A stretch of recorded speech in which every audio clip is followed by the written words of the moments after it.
Thank you for joining us at the American Enterprise Institute for this really important discussion as we roll into a 2024 election cycle that is going to have lots of questions about misinformation and disinformation and how that gets managed, not only in social media, but in national media around the world. So I have very excited to have a very good panel with us today.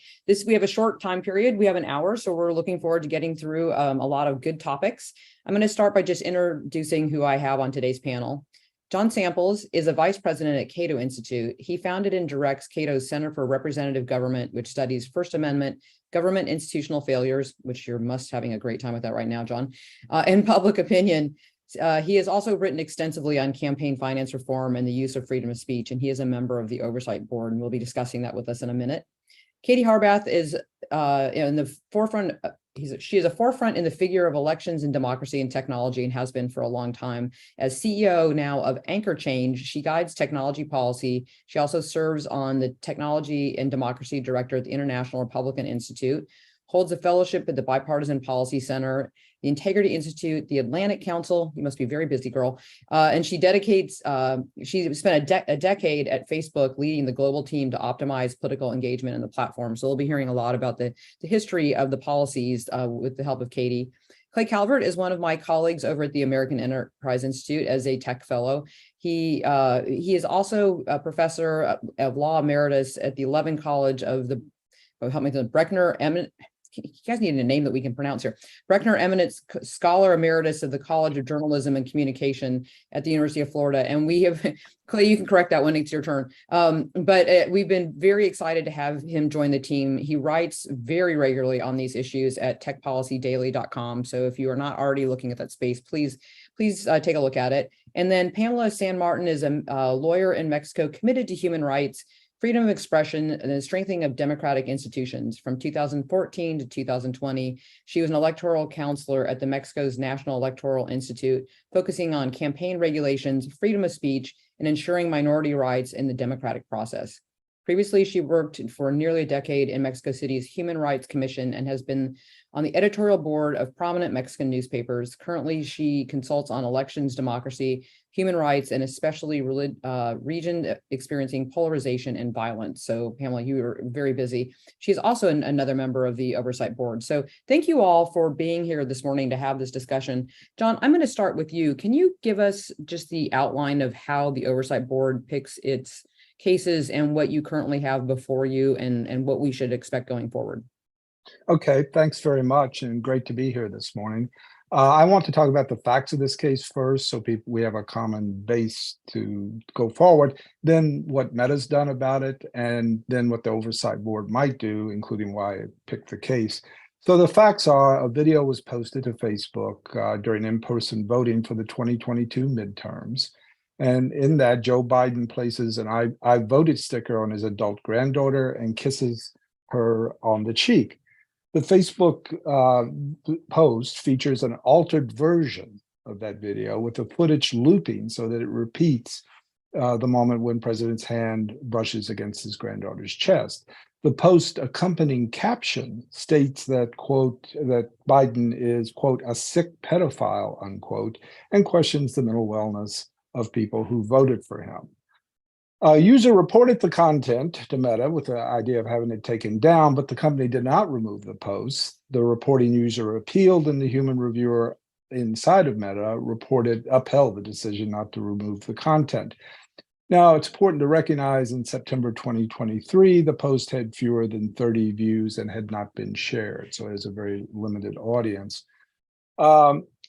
Meta agreed that basically the reason it shouldn't be taken down is that it didn't violate the rules of Meta, which the manipulated media community standard only applies to videos generated by artificial intelligence. This one wasn't, or to those in which a subject is showing words that they did not say, which this did not.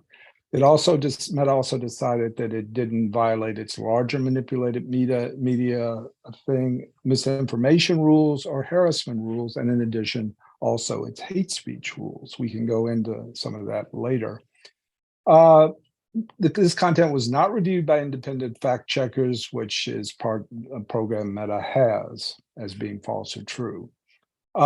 This touches on the most, and I think the reason the oversight board took this appeal, in other words, the appeal against Meta's keeping the content up, is because it touches on a much broader issue of how manipulated media might affect elections here in the United States, but also throughout the world. Now, if you have an appeal, we're familiar in the United States with what that means. You go, if your government's done something to you at any level, you go to a court and you get them to hear the appeal. Well, in 2020, Meta set up a court-like institution called the Oversight Board, which Pamela and I are on. And it's designed to have independence from Meta, including the money for the undertaking and so on. And it has a legal structure that guarantees that. Major job is to hear appeals exactly like this and to say, should Meta have taken this video down, or were they right to keep it up? And when the oversight board does, in that particular case, decide that, then Meta has to do that. There's also, and in this case, this may be an important thing, the oversight board gives policy advice, in this case, about manipulated media. Now, final point, how does the oversight board evaluate a case like this? And the answer is there's several ways, and probably one is the most important.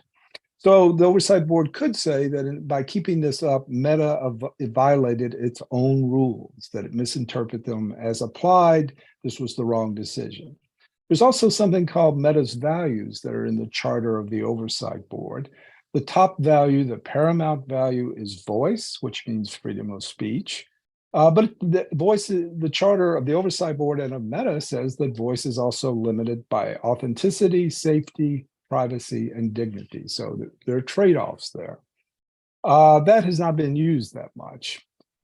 Finally, the oversight board will decide whether Meta's decision to keep this up violated a norm external to Meta. Now, here's what I mean by that. In the United States, we're familiar that a court, in dealing with an issue like this, would look and say, well, this is speech. That means the external norm is the First Amendment, what's in the Constitution. Did the government action agree with the Constitution? The answer would be no within the United States. If Meta took it down, the answer would be no. But at Meta and at the Oversight Board, of course, the First Amendment does not cover the 3 billion, all of the 3 billion people that are on the Meta platform every day. So there has been, both from Meta and the Oversight Board, a desire to make the kind of First Amendment, the external norm, is international human rights norms. Now, above all, that means the International Covenant on Civil and Political Rights, which has been ratified by many countries and has been ratified by the United States in the 1990s. And it's interesting that the ratification has an exception for the First Amendment, but it has generally been ratified by the United States. It's a treaty. This international human rights law has a First Amendment analogy, which is called Article 19, which has language that is protective of free speech. So that would be relevant here. But Article 19 also allows for limits on speech to protect other rights. So in other words, there are constraints on speech, which there always are in the United States. The First Amendment has exceptions, but a very limited number. In contrast, international human rights law has many, many rights, any of which potentially on the sheer text of Article 19 could be used to counterbalance freedom of speech and to limit freedom of speech. In general, though, I think you would say that the actual rights that are in play are probably going to be something like life or safety or protections against violence and so on. There's others that could be added to it. Because we remember that in another part of international human rights law has a mandate for governments to take down hate speech. In this particular case, it doesn't appear that, at least in my opinion, that's probably going to be relevant. So that's the general background that and the way largely, I think, the way it will be seen as we go forward, both with Meta and with the Oversight Board. Thank you very much for all of that. And understanding the internal workings, because it is up until now, it seems like we really have dealt with violence and things that have, a life issue at stake. And now we're dealing with misinformation, disinformation when it comes really truly to democracy. So, Katie, you were there at the beginning, a lot of these discussions. This is it's a lot to take on, and I realize you have been thinking about this, and luckily for us have the background to be considering the ramifications of inaction as well as action. So walk us through some of the background on the policy that is in place that actually helped create the oversight board as well. Yeah, thanks for having me, Shane. So I would actually go back to a lot of this is kind of rooted in the time period immediately after the November 2016 election. We were coming out of that election. The question was not actually about Russian Internet Research Agency. It was Macedonian teenagers spreading fake news to try to make money. It was questions around how President Trump had won his election and how he had used Facebook in doing that. And I go back to that period of time because it was December of 2016 when Facebook launched its first fact-checking program, starting to put labels on content and starting to think about partnering with the International Fact-Checking Consortium and everything like that to be thinking about how to deal with content that doesn't violate the community standards, but is problematic in other ways. So I bring that up because then fast forward to May of 2019, and a video is posted on Facebook of then Speaker Nancy Pelosi that has it slowed down to make her sound like she is slurring her words or might be drunk. And this caused a huge outrage from Speaker Pelosi's office, others who thought that this should be taken down. Platforms like YouTube did choose to take, there was actually two videos. There's this video and another one that happens later on. I believe YouTube did choose to take them down. And Facebook, this is when they started looking at actually creating a specific policy around this type of content. They chose to leave it up to allow it to be checked by fact checkers, which when they did, I think they labeled it partially false, which caused it to be demoted. So it wasn't seen by as many people on the platform, and it would have a label at the bottom of it. And this is important because John mentioned about the role of the fact-checking organizations and that those partnerships of what goes into some of this content. Now, the problem with that was that a lot of people said, well, the damage was already done, right? The video had already been seen by millions of people before it even got to the fact checkers. And so Facebook then went on a process of trying to think about, okay, what a policy could be in this space.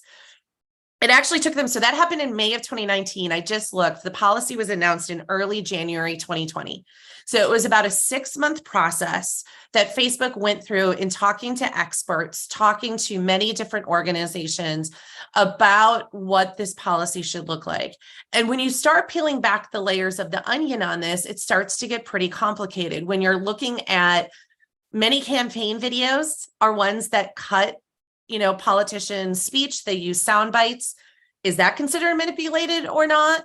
When I was at the Republican National Committee in the early aughts, we would do fun parody videos and satire videos that might use the face of a candidate on something else or, kind of create those. Are those allowed anymore? Are they not? What about different, this is all the conversation before we're even having this conversation around AI right now, right? What about photoshopped images? What about or not? So you start getting into really hard of how you draw the line of what is or is not allowed, and particularly allowed when it comes to political speech, especially here in the United States, where that is generally allowed, especially if it is coming from candidates and other places. And so where the company ended up falling on was their current policy around it's not allowed if it's making candidates say things that they did not say, which I think is important in this case because now we're looking at actions, not necessarily words of what they are saying. And if that doesn't violate, then it goes to that fact-checking organizations to be able to, if they want to, make a ruling on that. And then depending upon if that happens or not, again, demoted or not in this case. I think what's interesting about this case that we're talking about is it didn't necessarily go viral, right? It didn't necessarily get a lot of views. And I don't know if that should necessarily be taken into account when we're thinking about this and what it looks like. I also think there's a question of, was it being said or shared by a politician versus another type of entity? Because another thing that Facebook has decided is that speech from politicians, the nomenclature is that the speech from politicians is not fact checked. The way I like to describe it is it can be fact checked. It's that Facebook's not going to put any penalties on it. It's not going to label it. It's not going to demote it. If it's coming from politicians, be under the belief that people have the right to hear what those who either represent them or want to represent them have to say. So that's what brings us to today. And you've got a lot of different pieces that are going to go into this particular policy and deciding it. Really quick on the oversight board, John gave a lot of that overview, but I think, as we were going through situations exactly like this, we were sitting inside the company being like, we don't want to be the only ones deciding this. We should not be the only ones deciding this. And it was really hard because you would go to many, again, experts and others, and they'd have all sorts of different opinions. And so one of the things about the oversight board is creating a body of people to be able to look at things like this, to sort of be a check on these really tough policy decisions. And so I'm just, as an elections nerd in particular, but I'm just really glad that the oversight board is taking up some of these so we can have conversations like this. Thank you. That's really helpful. Clay, let's talk about, there have been a lot of engagement by the courts recently and just government overall, but let's talk about what's going on in the courts around this. And then the other element of that is we saw some engagement previously by the administration and questioning around whether or not that was the appropriate thing for them to do. So you got a broad net there. Why don't you pick a topic? Sure. Excellent. Well, let me start with something that John said too. Initially, it's important to remember that if Meta takes down content, it is not a First Amendment issue, because the First Amendment only protects us from government censorship, not censorship by private entities or private individuals. And then, as John said too, though, we have a combination of really international principles as well as kind of guided by First Amendment principles, even though we don't have a First Amendment case per se, again, because it's really private versus government censorship if we have any in this case.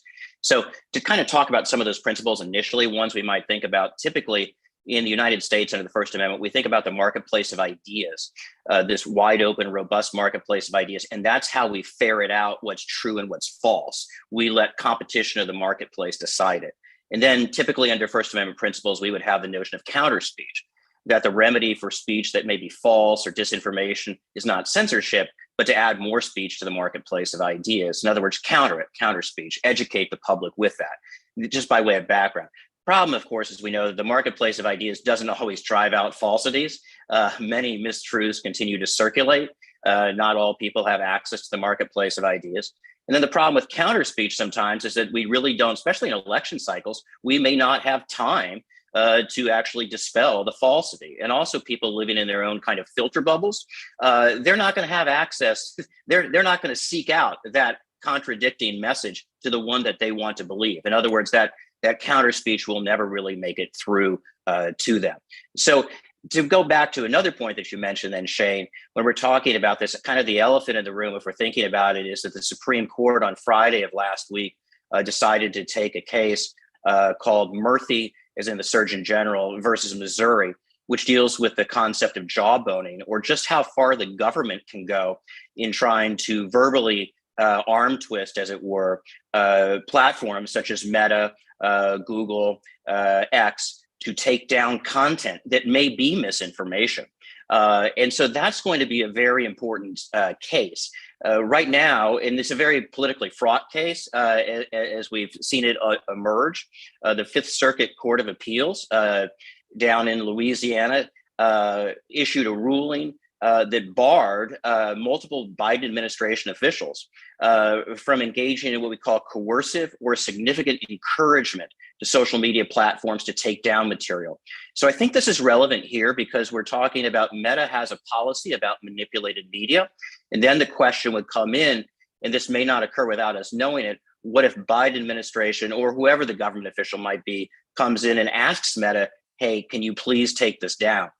So the Supreme Court is going to rule on that sometime this term, probably not until next spring, but it's a big case. If we were to draw the line right now, what the government can do is it can convince and it can persuade social media platforms to do that. But again, it can't coerce or engage in what we call significant encouragement.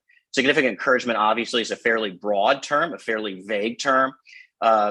But we have to have some kind of freedom of communication between the government and social media platforms to remove content. If you look at the misinformation policy that Meta has, it discusses things about vaccine misinformation as one of the particular areas where content can be removed. So I think all of that's going to be important as we go through. So again, the Supreme Court is hearing this case, Murphy versus Missouri. It seems tangential, but it really is very important here because it involves how far can the government go in trying to convince social media platforms to take down content. And obviously conservatives tend to feel that their views are taken down unfairly. Liberals see this as a battle against misinformation. So I will stop there with that introduction. A lot, thanks. Pamela, I realize that a lot of the cases that the Oversight Board has taken actually are not US based. There is a lot of activity that is going on globally on this that we don't maybe not pay attention because we tend to navel gaze in our own spot. And it was also brought up that we have 65 elections going on in 54 countries in the next year in 2024. So that gives you a lot of areas of potential mischief to be watching for. So give us a sense of how this is going and things that we need to understand from a non-American perspective, and definitely the human rights perspective that we don't always, we're very focused on the First Amendment, but the human rights element is exceptionally important when it comes to social media, well, in general as well. Thank you, Shane, and great to be with you all. And I think the conversation has been very well framed by the ones who came before me. When the Oversight Board sees any case, there's a few things that it has to acknowledge. And that has to do with human rights and has to do with First Amendment. But especially it has to do with the fact that what the Oversight Board sees spreads through social media. Social media and traditional ways of communicating and informing are not the same. The capacity, the spread, the reach, the virality that can be achieved through social media is something that has to be considered by the board. The board also has to consider the fact that the same policies will apply worldwide. There have to be nuances for the problems and the difficulties that the platform can have in applying the same policies worldwide, that what the board asks for actually takes that into consideration. And in the third place, the fact that there is billions of posts are spread through meta platforms daily, and enforcing these policies on those billions of posts has a difficulty and has challenges for the platform that will make the platform have to take tough decisions on which side to err. If erring on the side of protecting its paramount value of voice, as John told us, or if in some cases it should err on the side of safety, or err on the side of privacy, or err on the side of dignity. And why is this conversation internationally so relevant? Because the board has taken many cases that had addressed specific countries. When we think about election-related cases, we have the Trump case that was US-based, the Cambodian case that was clearly not US-based, and the Brazil case are the ones that are most clearly addressing different issues that have to do with elections, that have to do with problems in content moderation within or in the around elections, or that can have very important impacts on elections. This is the first time we take a case on manipulated media, and we are going to have to study how this works in an electoral framework, in a global setting, that is how it can have impacts on different countries, and how this can have impacts on political and electoral debate, which we must remember internationally is one of the most protected speeches that we have, because we consider that freedom of expression is the cornerstone of democracy. And elections are one of the key moments in democracies for the transition of power. And why is it so important to talk about this problem in the context of elections? Because we could also be talking about it in the context of crises, and it does have its own particularities. But when we talk about it in elections, it's because when you have manipulated media, when you have manipulated information, disinformation with the intent to deceive or mislead the people, what you have is you're affecting the public debate that takes people to make a decision on who will represent them or who will govern them in their own countries. And here,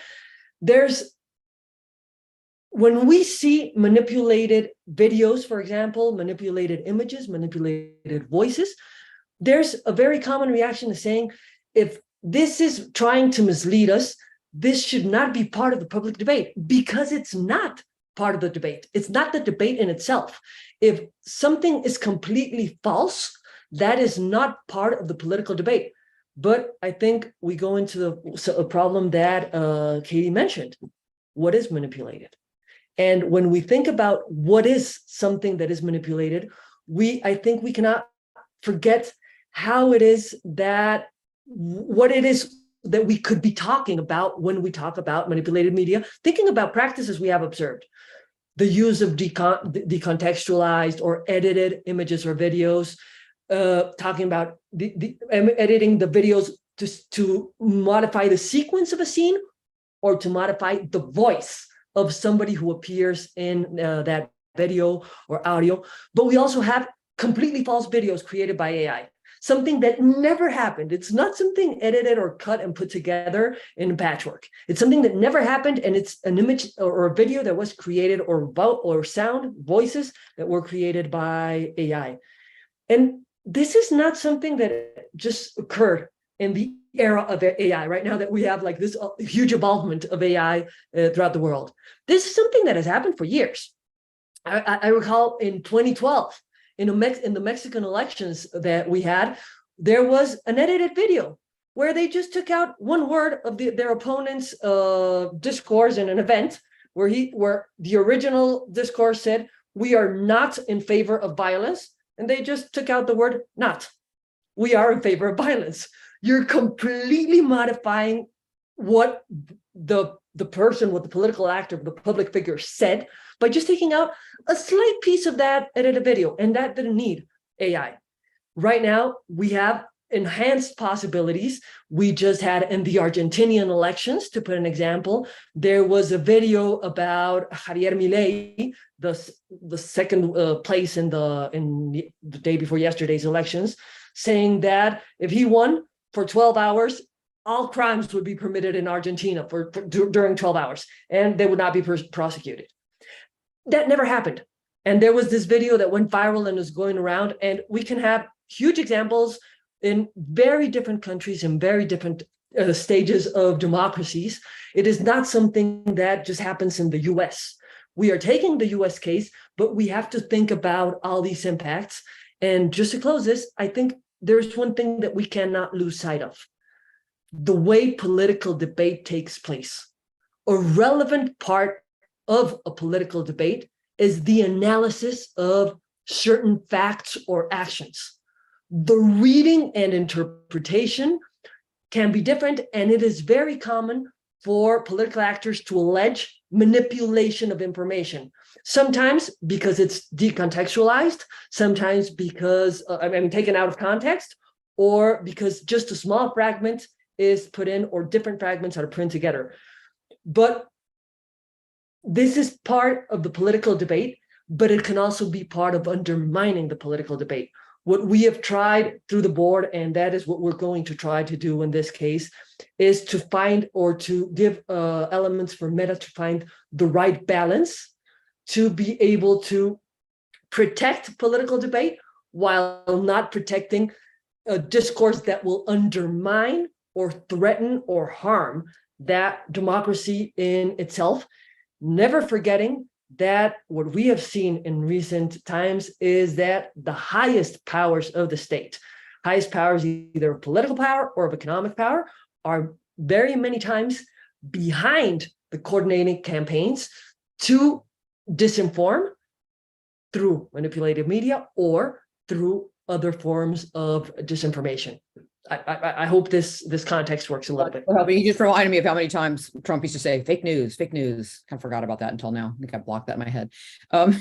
So you guys bring up some really interesting questions that I think we've got a good team here to talk about, which is the question between terms of use on social media versus the local government rule of law. So we already have a question that I'll come back to later from India. And that's always a perpetual challenge, is what do you do when you are a global platform and these are user generated content that is being put on there? This is not something that you as a company are creating. You are responding to things that people are putting up.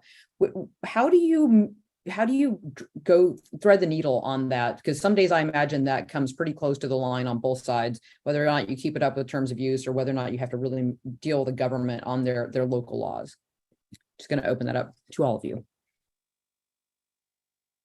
Katie, you look like you have something to say. Yeah, it's a really tough question, right? Because I think that there are times where we want governments holding these tech companies accountable, but then there's many times where governments are passing laws, making requests of these companies and others that we want the companies pushing back on, particularly given that we have some countries that have laws under the guise of getting rid of fake news that's really they're using to suppress their opposition and minority speech and things of that nature. And so when these companies are, I think another challenge too for these companies is a lot of their user bases are outside the United States, but many of them are American-based companies.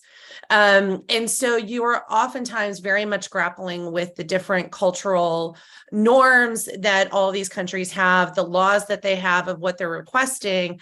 And every single situation, it's very, situation by situation. It's sort of hard to have a blanket rule because each one is a little bit different. And so when you're looking at this, what they're asking you to do, et cetera, sometimes these things are geo-blocked. So you cannot see them in that country, but you can see them outside of that country. I think another angle on this that is important to remember too is employee safety.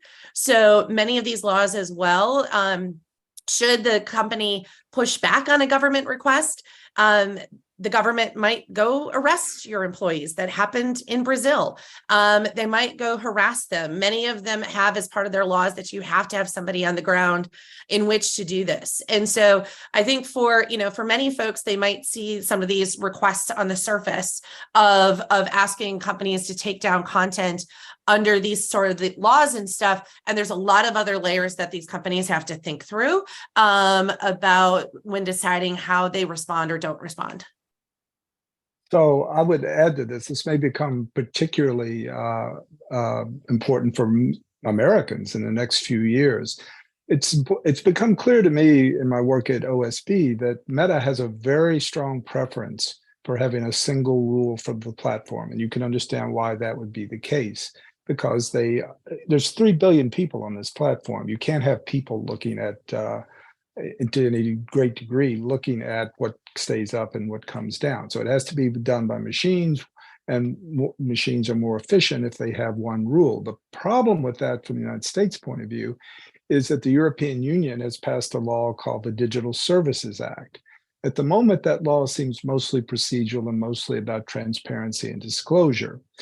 As you may well know, Europeans have a very different approach to freedom of speech and the ideas connected to it than the United States. They're much less protective of freedom of speech in general in all European countries.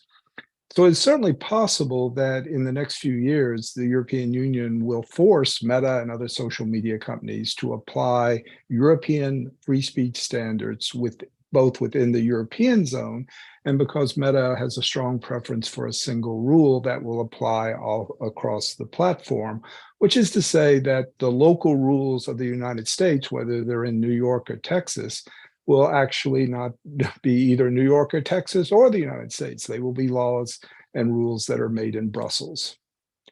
And Yeah, that may sound like an exaggeration, but that is an extreme. It is a extremely, I would say at this point, likely possibility. The The idea European of- Union moved first. the regulatory continuity that they want to imprint on the rest of the world, yet they're causing regulatory disruption on almost every other phase of digital economy. Fascinating. Yes. Other thoughts on terms of use versus local? Yes, Pamela. No, I think that one element that we have always pushed Meta for in the oversight board is when content is going to be taken down because of local law or because of government requests due to local law, there must be transparency about that. Users need to know when governments are asking the platforms to take down content, because exactly we have so many governments throughout the world that are completely authoritarian or less democratic, or that can become even less democratic, even if they're consolidated democracies. Transparency helps people hold both the platforms and the governments accountable as to what is taken down, because governments censoring political speech is something that is very complicated, especially in electoral processes, because usually governments have an interest in the results of the election, because they are part of a political party that is competing in those elections. So giving the power to censor speech, censor the other's speech to a government also has its downfalls. There are countries where this power is given to autonomous bodies that are not linked to governments or political parties, but still there can be one of the ways to hold both governmental institutions and platforms accountable is through transparency that has to be, we have to push platforms to give us the biggest transparency possible. And the board has taken on a few cases, especially the UK drill music case, where we pushed Meta in that direction, and we will continue pushing in that same direction. Clay, do you have Oh, sorry. Sure, if go I ahead, can- if Kelly, I- go ahead. Oh, no, that's fine. Go ahead, Kitty. I just wanted to say on jawboning, which is sort of, Pamela, what you were sort of talking about in Clay. I'm sure I think you're going to talk about this too.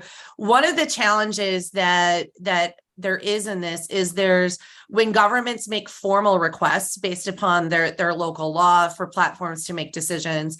And then there's where the governments are strongly encouraging the platforms in which to do this, right? And the platforms are still making their own decision about whether or not it violates. And so there's a lot of these gray, murky areas that we need to continue to work through of when is it an official request? When is it not? How do we provide transparency around that government engagement with social media? And this is where the current Supreme Court case that Clay mentioned is going to be really important. And Clay, I'll turn it over to you because you're going to have stuff to say on this. No, thanks. That's a great setup for it. So where do you draw that line between the undue, unlawful coercion and the use of the bully pulpit to try to convince and persuade a private platform to take down content? That's kind of where it stands now. And obviously, as you just said, Katie, there's a lot of gray in between, and that's something the Supreme Court's going to have to sort out. To go to Pamela's point about the lack of transparency, that's one of the problems with jawboning. We don't know if it exists until really this lawsuit was filed, and then discovery took place, and we found some emails from White House officials, low-level ones, but basically were pretty demanding and saying, "How could this go on?" And almost threatening. So I think that's one of the problems with jawboning. The other one is you don't have the safeguards, the procedural or substantive safeguards that you would have in a court of law or even in the legislative process. So it's much easier for the government to informally implement its perceived policy objectives through jawboning, because I don't have to get a law passed or a statute passed and go through Congress in the United States to do that. And if that law is passed, then I don't have to worry about it being challenged on First Amendment grounds in court. So it's a much easier route, essentially, simply to engage in, strong arm lobbying, maybe, but how the court defines that's going to be very important. And then to go back to an earlier point too, if the United States is going to be dictated by European standards, one of the key areas there, I think John was kind of referencing this, is really hate speech. Under the First Amendment, hate speech is generally protected That's a misperception many of my students have. It's generally protected unless the words are used in a context like fighting words or true threats or incitement to violence. But generally in the United States, we can say a lot of hateful speech. And as long as it's not used fighting words, one-on-one, personally abusive epithets directed at a person, as long as it's not a true threat of violence or incitement, that's going to be protected. So yes, we're bumping up against our standards versus European standards and standards in the rest of the world, and which is going to control that. We've already seen it in privacy, right, in terms of European standards kind of influencing United States standards on privacy, data collection, and retention, and those types of issues. So yes, Murphy versus Missouri, formerly Missouri versus Biden, is really going to be key. It's going to be politically fraught. We already had 3 of the justices, and this was again last Friday, 3 of the justices, Alito, Gorsuch, and Thomas, all said that the Fifth Circuit's order should have been left in place. Right now, it's not in place, which means that essentially the Biden administration, the CDC, Surgeon General, they're free to say whatever they want, basically, as long as they don't cross that coercion line. The Fifth Circuit had blocked them specifically from coercion and significant encouragement. So we already have 3 justices, 3 conservative-leaning justices there, who I think are going to closely cabin and confine how far the government can go. And if those 3 justices can sweep in more centrist conservative justices, Roberts and Kavanaugh, then they've got 5. So that's just kind of reading the judicial tea leaves. So I'll stop there for now. I would like to make a point about transparency, which I agree, is a very attractive concept. Cato actually has a new paper on transparency in response to this American case that was Missouri versus Biden. So go to the Cato Institute website and Google or search for Shapiro and transparency, and you'll get the paper. But it raised an issue that I hadn't thought too much about, which is there are going to be exceptions to transparency. And in fact, most people will agree that there should be exceptions. There will be kind of core cases of national security, of law and law enforcement that may even be required by law, both here and other places, right? And then there's even tougher cases like, do you want to make discussions between the government and social media about foreign disinformation campaigns? Do you want to make that transparent, require them to show that they had this interaction? Or do you want to hold that back too and say the platforms don't have to, or the government official does not have to reveal that they talked to Meta about Russian disinformation? You can see also the problems here for abuse, national security, or also misinformation, but national security or law enforcement exceptions to transparency throughout the world will often be abused. And I'm not speaking outside the United States. It's the possibility exists here, but also many other places. But so there's going to be exceptions, but where is that line drawn if we can get a transparency, which I agree is in a sense, the best of a bad lot here. So one of the things I find very interesting is that social media is actually a business. And I don't think they thought when they got into the business of doing this, that they were going to be in such a legal interest of all around the globe. So how do you manage incorporating public feedback on these decisions and their concerns that sometimes maybe doesn't meet the legal standard, but they, I'm thinking of the holidays coming up, that you have a lot of people that just are going to have a lot to say about what goes on here. And they tend to then eventually put their thoughts onto their social media platform as the conversations move forward. Is there a way, how do you manage through the weight of somebody having a very strong opinion, but it doesn't meet the guidelines of saying it's legally something that you should take down? Because I think there's going to be I just know that going into the 2024 election, we're going to have a lot of opinions that aren't necessarily on the legal guidelines of saying that this shouldn't be online. Any thoughts on that? Well, the other thing I would add to that is I think the single most underappreciated fact about social media is the inevitability of mistakes. I mean, the Meta has 3 billion users. The others that we would come to mind have large numbers of users. And the nature of the technology and the way the filters they use to try to, they go out looking for violations. And by the nature of the case, they're going to come up with mistakes. And in some cases, they're going to come up with mistakes because they left something up, which many people think the Biden video is like. But if they'd taken it down, it would have been a mistake for the more free speech oriented.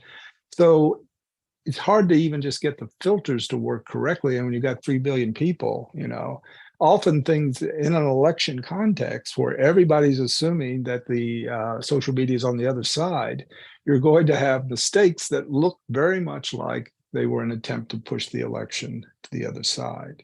So I think that's a context that should be kept in mind as we go forward. The election itself, it's just if everyone just sort of understood that elections are really mostly caused by economic conditions, the results are caused by that. There's not much beyond that. Maybe a war but our elections are so close in the United States and elsewhere that people recognize, I think, that small changes, small effects could have big effects, even though mostly they're a function not of social media and their decisions, but of the economic conditions in the society. That also makes me think of there's kind of a foreshadowing element that we see in social media that is about ready to be a boiling over point. And there was in the last election, I think it actually started in 2016. This is a trust and safety challenge.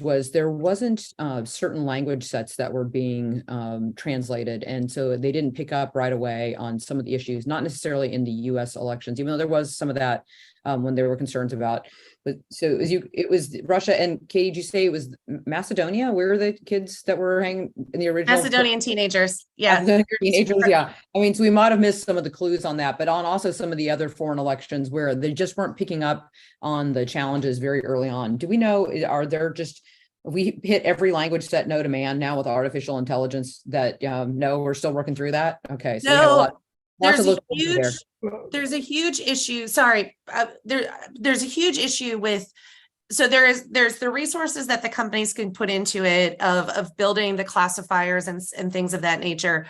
But there's also, you need a large volume of content in order to train some of these classifiers. And that doesn't always exist in many of these languages, at least not enough to necessarily to have high precision or stuff like that. So there's a lot of other factors that go into this, but Pamela wanted to jump in. Absolutely. No, Katie, it was in a very similar direction, because one of the other things that we have really insisted on in the board is, first of all, to have the rules in different languages, to have not only the rules for users, which is something that Meta has advanced because of the recommendations of the board, having their rules, their community standards in different languages that affect billions of users. But not only that, having the guidelines that are given to content reviewers in different languages. Because if somebody that is viewing content in Spanish sees the rules in English, sees the do nots in English, they will not translate literally to Spanish. They will not mean the exact same thing in Spanish that they mean in English, especially when we think of words that are slang words that are like of common use in especially in American speaking countries. We don't have that in non-American speaking countries. And this is something that Meta has pushed back on, because they've always said that the reviewers speak English and the other language in which they are reviewing. But this is something that can really impact all these, the possibility of reviewers actually applying or enforcing their policies correctly. But then we have what Katie was mentioning that is relevant. You have different resource allocation for different countries, for different languages. And many times it seems as though it has to do with how much income the company receives from a given country, or how much interest it has on enforcing in better ways.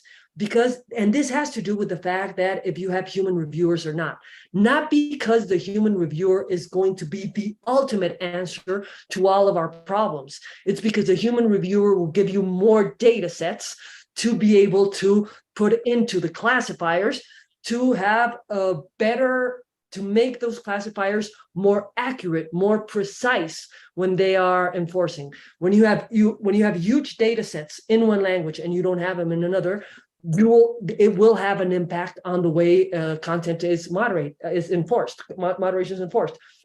Just to give an example, we asked in one of our cases, we asked Meta to make a human rights impact analysis on the way that content was moderated in the 2021 conflict in Israel-Palestine. Way then.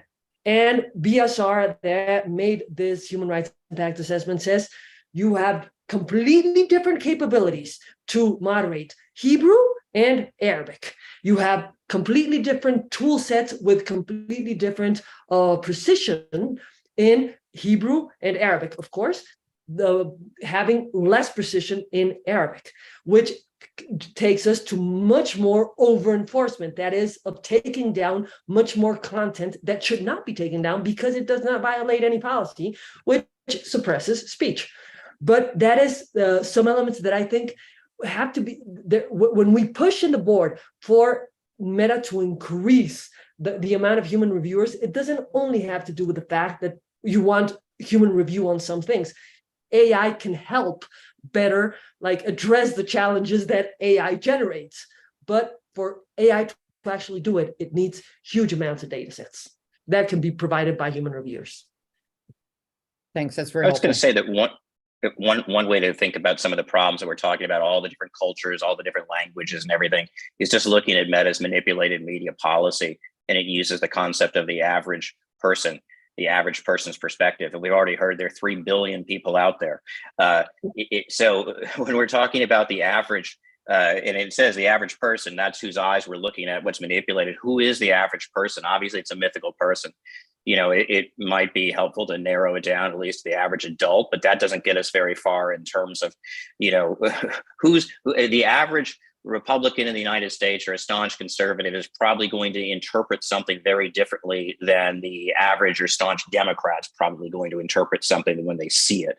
And I was thinking one more thing, if I could just throw this in terms of counter speech. We're talking about the Biden manipulated video, which got us into today's discussion. It is the Associated Press has it up, the full video, the actual video on its site. And I watched it yesterday. It's very innocuous, but that would be like an example of counter speech. How would it work? Okay, here's the manipulated video, and here's what the Associated Press shows the entire thing of Biden walking into the voting area with his granddaughter, Natalie. They approach 2 women, and you can see the entire thing.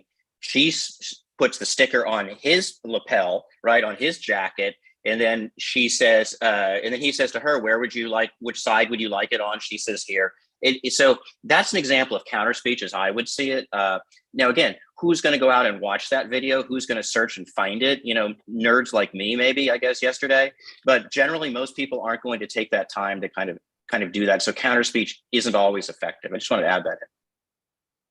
Great. So we have 8 minutes left. I'm sorry, Pamela, go ahead. No, just to add on to what Clay was saying, and when you think about that sort of counter speech in social media, is think of the velocity at which social media virality in which the false information spreads or the misinformation spreads, and the inability to spread the counter information at the same pace or with the same capacity, or the difficulties that this has, because also you have the correct video, the accurate video in Associated Press, because journalism made fact-checking. But Meta has told us once and again that their fact-checking capacity will not reach the whole platform, the whole amount of posts, and varies from country to country. So that makes it more difficult to be able to address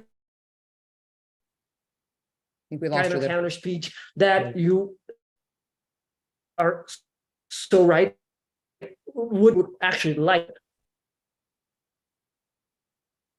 All right, we just lost you for a tail end on that. We kind of got some of the audio, but we had a little bit of jittering on the video, but that's modern day broadband. So let's move, and we're going to go to questions. And we have a question here from Richard Ong asking, can AI be used to determine if something is AI generated deep fake? And I'm going to add to that a second part question, which is, what are the challenges in ensuring the authenticity of a video on a large platform like Meta? And I realize that is a big challenge right now. Anyone know the details on that? So, I mean, AI has been used for content moderation for a while. It continues to have to, we talk about AI right now as like thinking about generative AI, but there's been other elements of AI that platforms like Meta and Google and others have been working on for quite some time to aid in trying to find this content. It's getting better and being helpful to look for contextual clues to try to determine if something is violative or not. It still continues to be a challenge of how to do that on video, on audio. It's certainly doable, but it remains a challenge for these companies for getting that technology to be built up to this space. But I think that is a place where a lot of the tech companies continue to want to get to, because one of the interesting things about this piece with the Biden video is it didn't get a lot of views. And so at what point, and this is a debate we had within the company, at what point does something go viral? And where do you prioritize a video over another one for somebody to fact check? So that's an interesting thing to talk about with this one, because it didn't get a lot of views. Do you put it higher on the priority list because it's Biden, or lower because it doesn't have a lot of views? So just kind of wanted to throw that out there too. Pamela, did you want to? Okay, you're good. Okay. So I would be very, there's a funny thing about fact checking that I've heard almost since the moment I entered this, or maybe for several years, which is, I think everyone believes it doesn't scale, and yet everyone believes it's, they still continues as an answer. The other thing I would add to it, at least in the United States, is that half the population doesn't trust it, right? So it's not does the law of gravity exist? But these are not the things that are going to show up being fact checked, right? So I think essentially we're going to see, Mark Zuckerberg, at least with regard to Meta, said it's going to become a tech company again. And what I take him to mean there is that the trend toward more algorithmic content moderation is going to continue. And it's going to continue because he probably has reason to think that in the big picture, algorithmic content moderation is just as good as, and maybe better than, human moderation. We're acting like we can look at a video and say something or whatever, but my impression is that human reviewers make many mistakes also. So what about watermarking? And going into an election year where we're going to see a lot of official videos, what if these official videos are watermarked, are we then going to disprove a negative where something isn't watermarked or doesn't, whatever is the equivalent of that, and the meta tag is not available? We assume something about that, and does that get kicked into a different review process? Does that make sense? I'm just thinking about all the official, political. Well, there's a lot of talks about doing watermarking and labeling. I think it's something worth to continue to explore. There are challenges though where people start to ignore the labels, might not know to go look for them, stuff like that. That is worth keeping an eye on too. So the AI, I think there's a larger question, that a bridge that hasn't yet been crossed, but I think will appear on our journey, which is AI. We're going to be accustomed to AI as an assistant, right? I ask my AI assistant something or have them do something, or they can do programming for me. That's, each person will become their own software programmer. That's coming. So who's going to control content moderation through AI?